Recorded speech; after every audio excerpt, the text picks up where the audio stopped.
Hi, my name is Joel Barsotti. I'm here on behalf of SpectraCal, and I'm here to talk about color and HDR.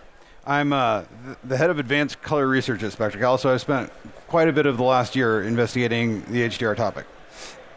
SpectraCal, what do we do? As a company, SpectraCal creates software that produces software and hardware products to help people in the fields of image fidelity, and that can be anything from medical monitors to photo editing displays, but predominantly we sell a lot of our products into the video business.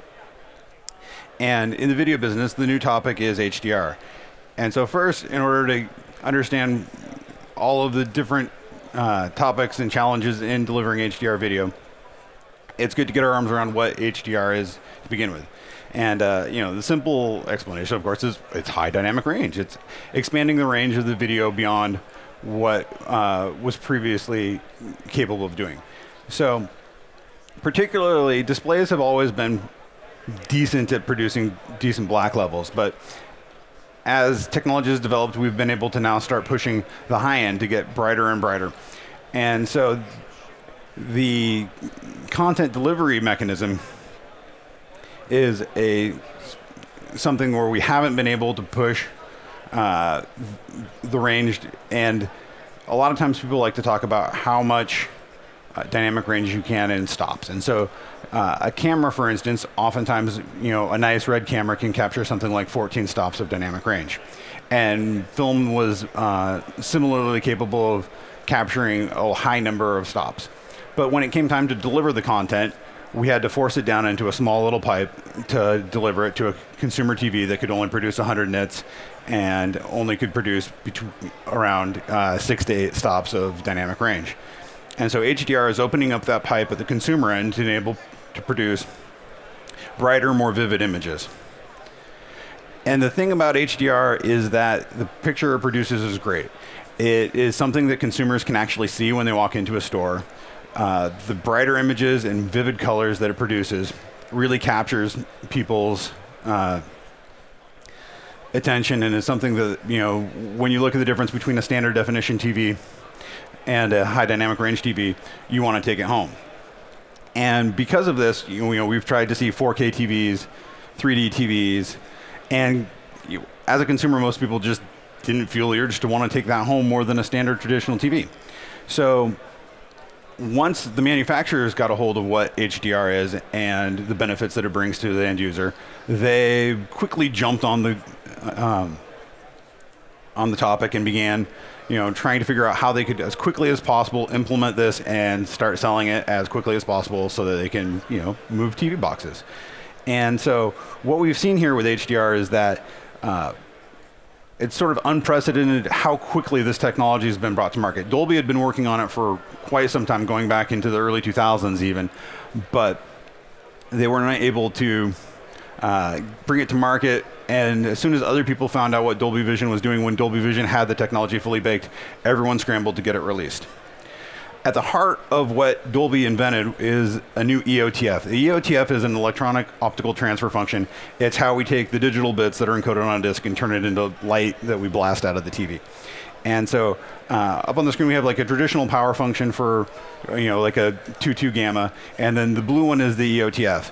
And so the thing that's really unique about the 2084 EOTF, or the PQ perceptual quantizer, is that it tries to make each step between each signal step a uniform amount of perceptual brightness.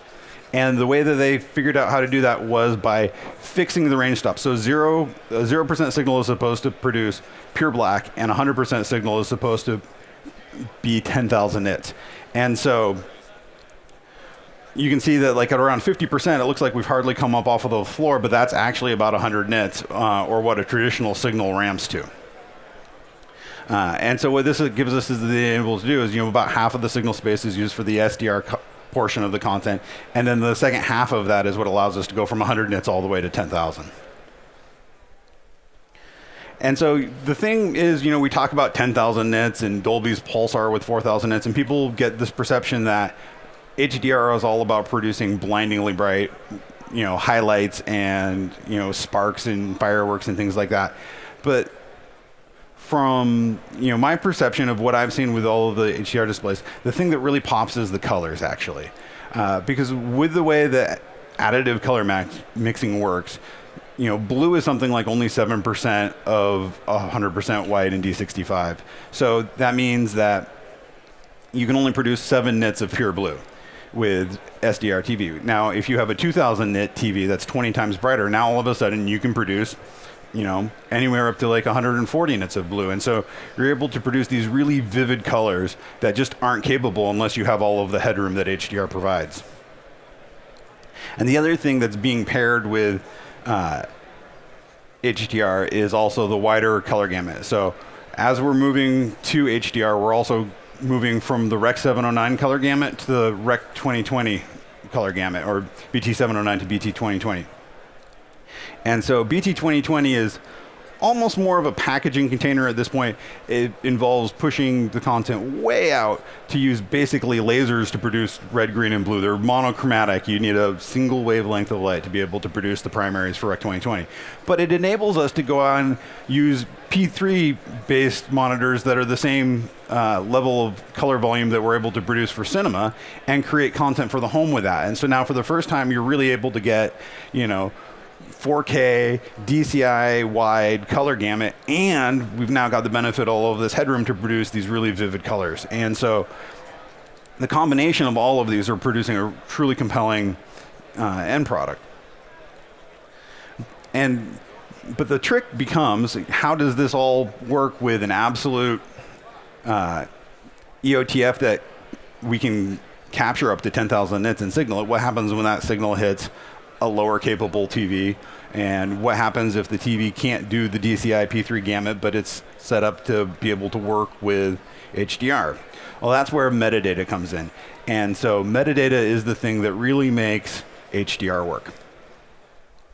And the first ecosystem for metadata is Dolby Vision. And Dolby Vision is sort of a comprehensive end-to-end plan, as they're the ones that came up with the basic ideas of the PQ equalizer or quantizer. So their plan for creating content starts in the mastering and how you create the content on their Dolby approved mastering displays. And they've got systems that then produce scene by scene, frame by frame metadata for all of the content, so that when it's finally displayed to the end user's display, that it's able to get all of the relevant information about the display was created on, and the display then also knows what it's capable of, and then it can use Dolby's algorithms to tone map in a higher luminance display to whatever the display's native capability is. And then it's also able to rein in the gamut and do it in a uniform way that preserves the director's intent. And while this is great, it also comes with a licensing fee, and so we're seeing, while Vizio and LG have adopted Dolby Vision, people like Sony and Samsung have not. The other option for HDR is HDR10. And so HDR10 is very similar to Dolby Vision, and it also uses the SMPTE 2084 perceptual quantizer, and it also uses metadata to convey that information to the display. But it uses a form of static metadata where it is defined for the movie in whole. So we do get the same information about the mastering display in terms of the color volume that was used to create the content, but it's not scene by scene, which I think is a real advantage for Dolby Vision, in that if you have a scene that perhaps only goes to 600 nits, if that content was mastered on a 4,000 nit display, you're going to be rolling off by 600 nits to make sure that we're able to preserve all of the highlights on the scenes that do use the 4,000 nits. But in that particular scene that maybe only does 600 nits, with a Dolby Vision, they can signal the metadata for that specific scene that we're not going above 600 nits, and we don't need to do the tone mapping on that scene, and so we can get closer to the actual intent of the colorist and what they saw when they created the content. On the other hand, it's still a very, very powerful and persuasive technology, and so when we're looking at HDR10 content even with the lack of the dynamic metadata, it is still a very, very good looking setup. And the other thing with that is also the gamut volume mapping. The big issue with HDR10 though is between the gamut volume mapping and the tone curve mapping for the gamma, there are no current standards for that. And so this is where earlier in the presentation I said that the vendors have all scrambled and gotten ahead of the standards bodies.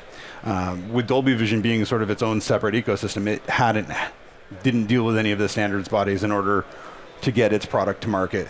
But with HDR10, we have some standards for the content creation side and how to create this metadata and how to embed it and distribute it, but there are no standards for reproduction in the home, and so it's still a little bit of the Wild West in terms of how a particular TV is going to handle the content, whether or not it's going to do the gamut mapping correct.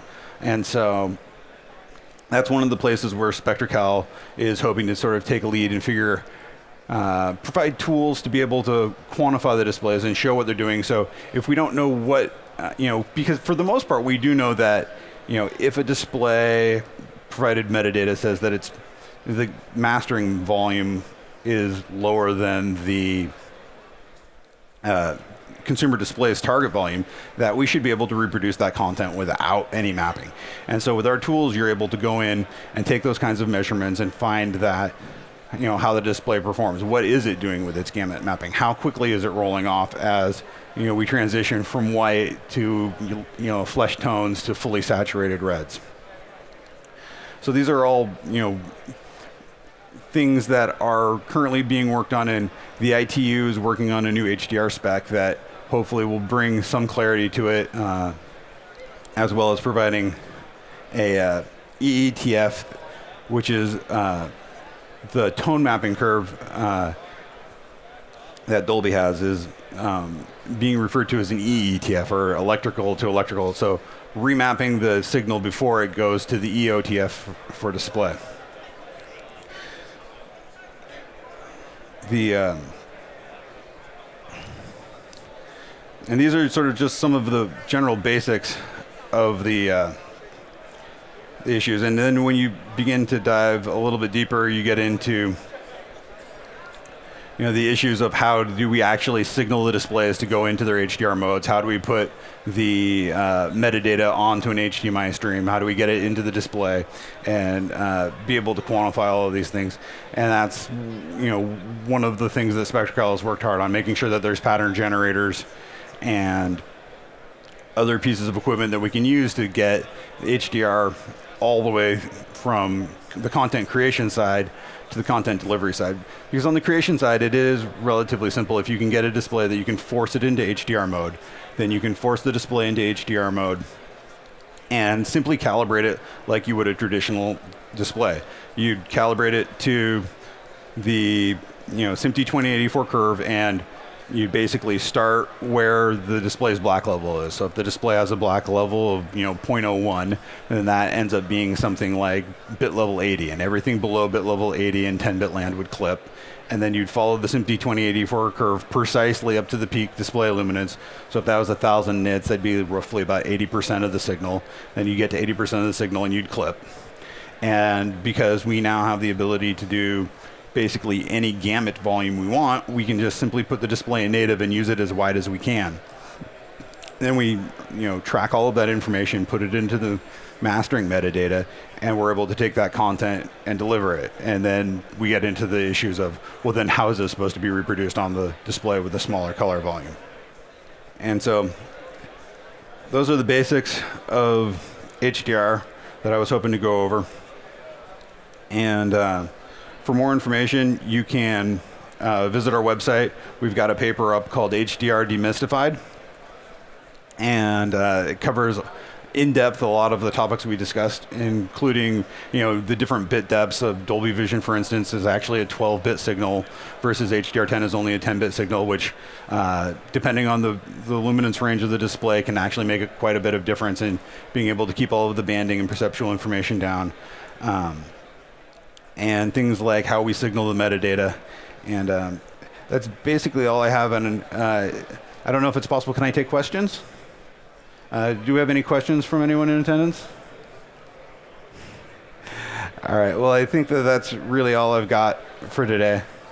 So thank you very much, and I hope to hear from you. Whether you're a hobbyist or a professional, B&H has the answers to your questions. Experience a world of technology at our New York City Superstore. Connect with us online or give us a call. Our staff of experts is happy to help.